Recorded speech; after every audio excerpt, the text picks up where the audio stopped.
जय माता दी। अच्छी मम्मी कैसे बनी?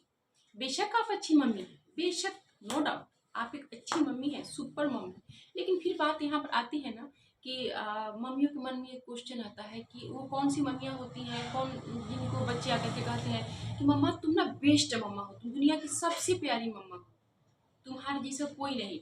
तो उन मम्मियों में क्या क्या होते होंगे खासियत, उनमें क्या क्या स्पेशलिटी होती होंगी जो बच्चे कहते हैं कि मम्मा वाह मम्मा तुम तो सच में मेरी फेवरेट हो, सबसे अच्छी हो, दुनिया की बेस्ट मम्मा हो। उस मम्मियों में क्या होते होंगे, तो इसी टॉपिक में आज हम जाने। सबसे पहली बात, जब हम दिन की शुरुआत करते हैं, सबसे पहले हम शुरू से ले रहे हैं इस बात को। जब हम दिन की शुरुआत करते हैं, सुबह होती है, हम बच्चों को जगाने जाते हैं, तो उस टाइम पे कभी भी आप बच्चों को चीख के, चिल्ला के, फिर लाउडली आवाज में उनको न जगाएं। शोर शराबे के साथ उनको न जगाएं। जब भी जगाएं उनको प्यार से बोलें, बेटा जग जाइए, सुबह हो गई है, बेटा जग जाओ, सुबह हो गई है, आपको स्कूल जाना है, उसके पहले आपको रेडी होना है, मैंने नाश्ता बना दिया, आपका ब्रेकफास्ट रेडी है, जगिए, सुबह हो चुकी है। फिर क्या होगा, बच्चे तो ऐसे ही सोने के बाद तो थकान उनको होता है, सोने के बाद तो जल्दी जगने का नाम नहीं लेते हैं। तो ऐसा नहीं कि अपना सारा चिड़चिड़ापन बच्चों पे देखा है कि मैं कब से जगी हूँ, तुम क्यों नहीं जग रहे हो, तुम क्यों नहीं जग रहे हो, ऐसा बिल्कुल ना करें। वरना क्या होगा, वहीं से उनके दिन की शुरुआत खराब हो जाएगी और वो चिड़चिड़े फील करने लगेंगे। और फिर क्या होगा कि वो सोचने लगे काश मम्मी जगाने ना आती, काश मेरी मम्मा जगाने मुझको ना आती। तो जब भी बच्चों को जगाएं, उनको प्यार से जगाएं, चेहरे पे स्माइल लिए। उसके बाद प्यार से उनके साथ पेश आए, उनको पानी दें पीने को, जो भी उनका है करें, उनको ब्रेकफास्ट दें, प्यार से दें। स्कूल जब वो स्कूल जा रहे हैं, फिर क्या करें, प्यारी सी स्माइल के साथ में उनको बाय बोलें। ये नहीं कि बच्चे स्कूल चले गए, आप अपने घर के काम में बिजी हैं, उनको बाहर छोड़ने तक नहीं गए, उनको देखने तक नहीं गए, बच्चे बस में बैठ गए, या फिर जिसके भी साथ जाते हो उनके साथ गए, आपने उनको देखा तक नहीं, उनके साथ बाहर तक भी नहीं आए, ऐसा ना करें। उनको प्यारी सी स्माइल के साथ घर से बाहर जाने दें। जब वो स्कूल से वापस आ रहे हैं, फिर प्यारी सी स्माइल लिए हुए आप उनके सामने जाएं, गेट खोलें, उनको अंदर बुलाएं। फिर कैसा रहा उनका दिनचर्या, स्कूल में कैसी पढ़ाई, उन्होंने क्या क्या पढ़ा सीखा, उनसे पूछिए, उनसे बातें करें। उनका फिर उन लंच दें, उनको आराम करने का मौका दें। ये जरूर बोले कि बेटा आप लंच करिए, आप जरूर आराम कीजिए, उसके बाद पढ़ाई लिखाई कीजिएगा।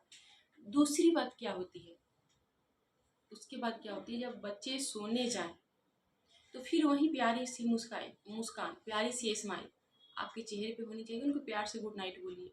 और ना स्माइल ना कैसा होना चाहिए कि जैसे आप मंदिर में जाते हैं, मंदिर में जाते होंगे, भगवान की मूर्तियों को आप देखे होंगे ना, कितना मंद मंद मुस्कुराते हुए मूर्तियाँ होती है ना, प्यारी सी स्माइल लिए हुए।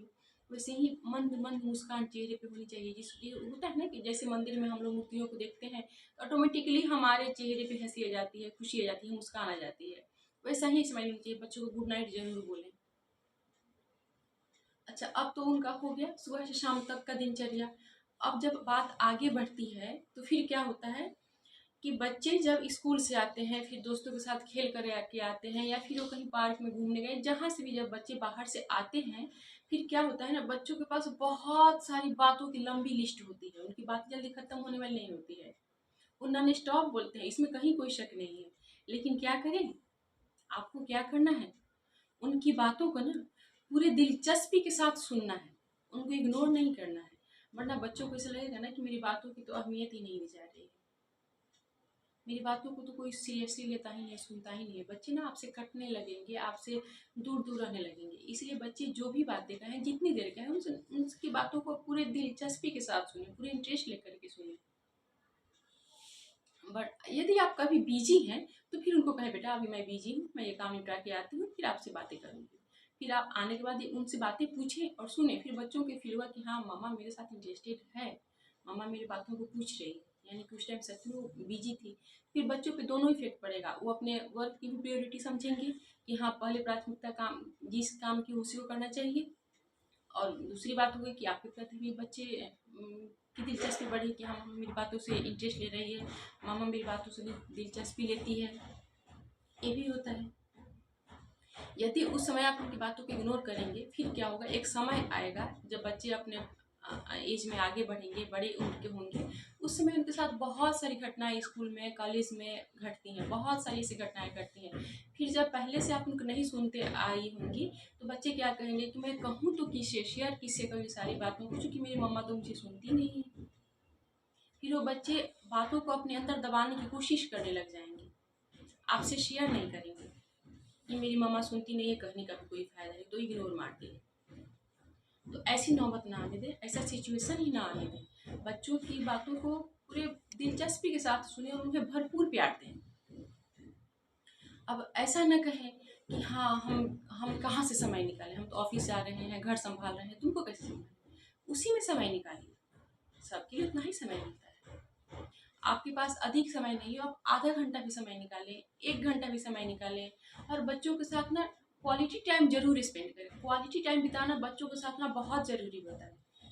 अब क्वालिटी टाइम का मतलब ये नहीं होता है कि हाँ हम बच्चों के साथ ढेर सारा समय बिताएं, 5 घंटा बिताएं, 6 घंटा बिताएं, 4 घंटा बिताएं, ऐसा नहीं है। इतना समय आपके पास नहीं है। आप कितना भी समय बच्चों के साथ बिता रही हैं, 10 मिनट हो, आधे घंटे हो, 1 घंटे हो, जितना देर आप बच्चों के साथ समय बिता रही हैं, वो सिर्फ क्वालिटी टाइम का मतलब हुआ कि सिर्फ आप और बच्चे हो। उस बीच में मोबाइल को नहीं आना है, किसी थर्ड पर्सन को नहीं आना है, सिर्फ आप और बच्चे हो। बच्चे की सुने, अपनी उनको बताएं, अपने बारे में बताएं, बच्चों के बारे में सुने, उनके साथ उनका फेवरेट गेम खेलें। इस बीच पढ़ाई की भी बात न लाएं, क्योंकि बच्चे तो पढ़ लिख कर आए ही रहते हैं, फिर पढ़ाई से ना क्या होता है, कभी कभी ना बोर फील करने लगते हैं, बोरिंग हो जाते हैं ये सब्जेक्ट को सुनते सुनते सुनते सुनते। तो उनके साथ क्वालिटी टाइम जरूर स्पेंड करें और वो जो टाइम उनके साथ घूमने जाएं, कोई मूवी देख लें, पार्क में टहल लें, उनके बारे में कुछ सुन लें, जान लें, उनके साथ टाइम जरूर बिताएं।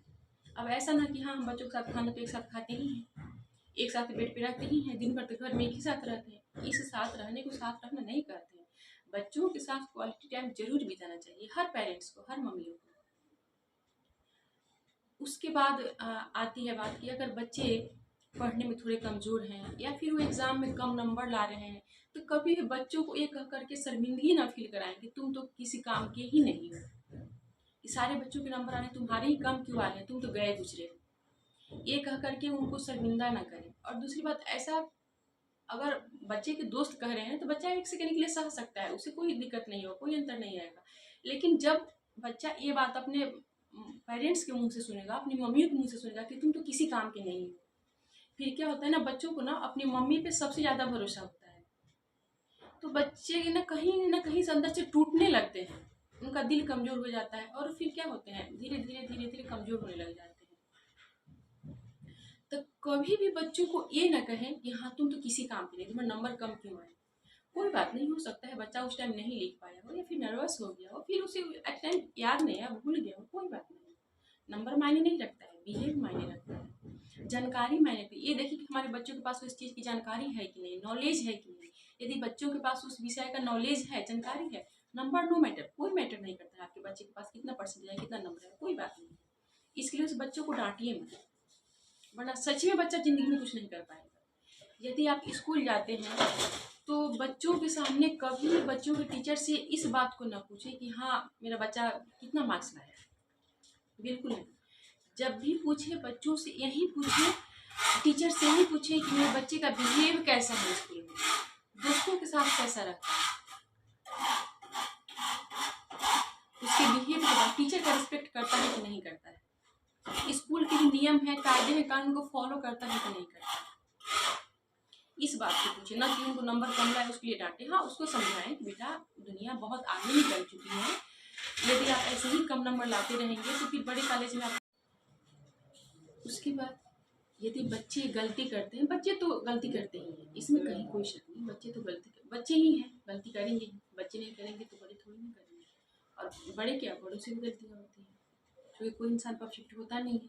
तो यदि बच्चे कोई गलती कर भी रहे हैं ना, तो उनको पब्लिक के सामने, बीच में जहाँ पर वो हो, सबके सामने डांटे नहीं, उनका इंसल्ट ना करें, क्योंकि सेल्फ रिस्पेक्ट तो सबका होता है ना।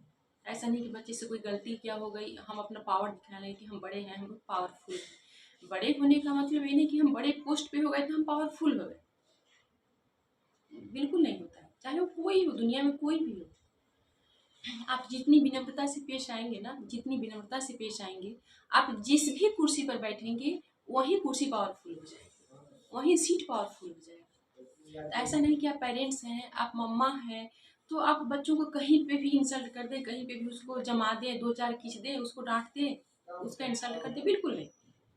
बच्चे से कोई गलती होती है, उसको घर लाएं, उसको घर ला करके उसको प्राइवेसी समझाएं, प्राइवेट में कि बेटा आपने यहाँ पे गलत किया, वो गलत था, आपको ऐसा नहीं करना चाहिए, आपका ये स्टेप गलत था, आइंदा इस बात को ध्यान में रखिएगा।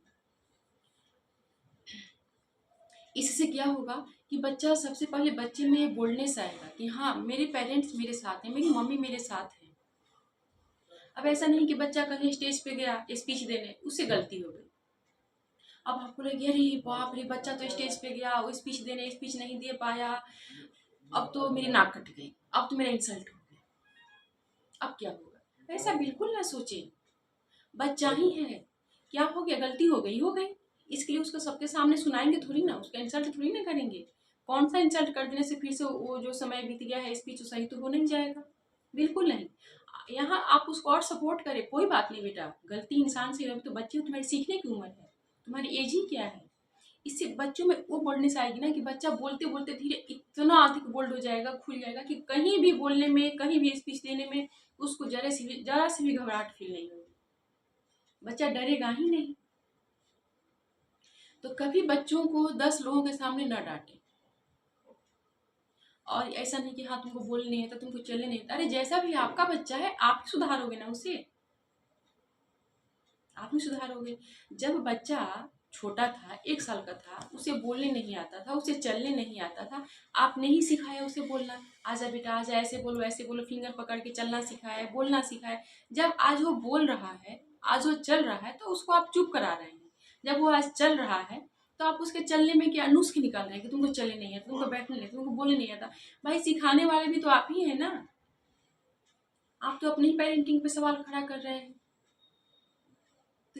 आपका बच्चा जैसा है आपका है, हाँ ठीक है, उसको अगर चलने नहीं आता, उसको बोलने, तो उसको प्यार से समझाइए कि बेटा आप ऐसे चल रहे हैं, ऐसे नहीं चलना है, आपको एक गलत तरीका है चलने का, आप सीधा चलिए, पैर बजा कर मत चलिए, पैर घसीट कर मत चलिए, अच्छे से बोलिए, घबरा कर मत बोलिए, डर कर मत बोलिए। ये बात अलग होती है, लेकिन उस बात के लिए छोटी सा उसका इंसल्ट करना, ये बहुत बड़ी बात होती है। बच्चों का इंसल्ट कभी मत कीजिए, क्योंकि सेल्फ रेस्पेक्ट सबकी होती है, फिर से मैं यही बात कहूँगी, सेल्फ रेस्पेक्ट सबकी होती है, और ये सेल्फ रेस्पेक्ट ना बहुत मायने रखती है, बहुत। तो बच्चे को हमेशा इनकरेज करें, हमेशा उसका सपोर्ट करें। अगर बच्चे से कोई गलती हुई है, कोई बात नहीं बेटा, मैं हूं ना तेरे साथ में, घबराने की क्या आवश्यकता है, मैं हूं। क्योंकि माँ वो योद्धा होती है ना, जो बच्चों के लिए बड़ों बड़ों से लड़ जाती है। माँ इतनी आसान चीज नहीं होती है, यूं ही नहीं माँ का दर्जा दिया गया है दुनिया में सबसे आगे, सबसे पहला स्थान। तो जब आप माँ हैं तो माँ होने का भरपूर फर्ज अदा कीजिए, फॉर्मेलिटी नहीं होना चाहिए, भरपूर फर्ज। ऐसा नहीं कि हाँ माँ का इतना ही फर्ज है, खाना बना दी, खाना खिला दी, बच्चों को नहला दी धुला दी, कपड़े दे दी, सब तो कर ही रहे, नहीं। इसके अलावा भी बच्चों के लिए हमारा कोई फर्ज बनता है, और हमें उस फर्ज पे खरा उतरना चाहिए, ताकि बच्चों को भी लगे वाह मम्मा है तो सब कुछ पॉसिबल है, मेरी मम्मा है ना। बच्चा कहीं भी जाए, कुछ भी करे, उसके मन में डर न रहे कि मैंने एक घूल खिलाया है, मैंने रायता फैलाया है तो मम्मा से बहुत मार पड़ने वाली है, नहीं, मम्मा है ना सब संभाल लेगी। बच्चा के मन में एक हो कि मम्मा है ना सब संभाल लेगी, कोई बात नहीं। तो ऐसी जब माएँ होती हैं ना बच्चों की सपोर्ट करने वाली, ऐसा नहीं कि बच्चों की गलतियों पे पर्दा डालिए, नहीं, गलती उसको समझाइए, गलती में सपोर्ट मत कीजिए, लेकिन उसको कमियों को लेकर के उसको कभी शर्मिंदा फील नहीं होने दीजिएगा। तो जो ऐसी मम्मियाँ होती हैं ना, उन्हीं मम्मियों को बच्चे कहते हैं वाह मेरी मम्मा ना सच में फेवरेट मम्मा है, और दुनिया की सबसे प्यारी मम्मा है। तो कैसी लगी आपको ये वीडियो? यदि अच्छी लगी हो तो इस वीडियो को लाइक कीजिए, शेयर कीजिए, और हाँ, यदि आपने मेरे चैनल को सब्सक्राइब कर लिया है तो आपका बहुत बहुत धन्यवाद। यदि नहीं किया है तो जल्दी से मेरे चैनल को सब्सक्राइब कीजिए, और जो बेल नोटिफिकेशन है उसको पुश कीजिए, ताकि मैं जो भी वीडियो बनाऊँ आपके पास तुरंत पहुँच जाए और आप उसको मिस न कर पाएँ। तब तक फिर मिलते हैं आगे की वीडियो, तब तक के लिए हंसते रहिए, हंसाते रहिए, बाय बाय।